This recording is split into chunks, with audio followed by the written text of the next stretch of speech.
what I like about this, you see, the fact that the culture, the patriarchy, God the Father will say here is holding the suffering individual in his arms, and that's encapsulated by nature. It's very much like the story in Pinocchio, where Pinocchio wasn't able to go down into the depths to confront the terrible monster at the bottom of being without having support from his father. Even though his father ended up trapped inside the whale, if he wouldn't have been supported to begin with, he wouldn't have been able to do it. And you know, I've really seen this in people. It's a hell of a thing not to have the confidence of your father.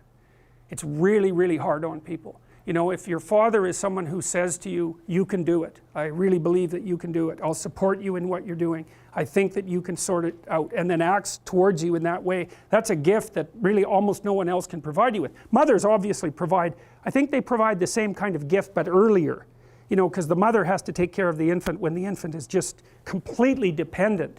And so, and this is Erickson's idea too, Erik Erikson, is the mother is the person who establishes the relationship that allows the developing person to manifest trust, real trust. While you're being carried, for crying out loud, you know, you can be dropped, and the mother's also the source of food. But the father seems to be something like the, and I'm obviously parsing these things farther apart than they need to be, because the father can play a nurturing role and the mother can play an encouraging role, but we'll keep it simple for now.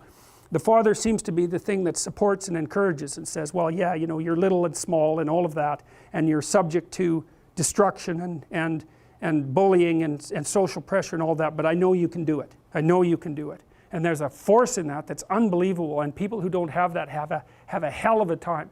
It's actually one of the things that's quite fun about doing psychotherapy, because you get people who have damaged father figures. It's harder with the damaged mother figure, because it's so bloody deep.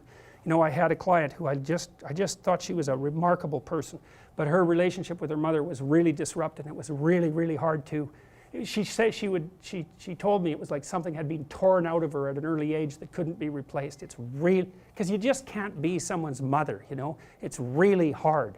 You're just not there enough for that. But you can sort of be someone's surrogate father. That's a role you can play later, and that's what educators do, at least to some degree, although now they're trying to be mothers and providing safe spaces and all of that, which is not really all that appropriate. So the father is an encouraging figure and allows the individual, at least in principle, to support the catastrophe of being voluntarily. And so anyway, so those, you know, those images, they're just brilliant beyond belief, absolutely brilliant beyond belief.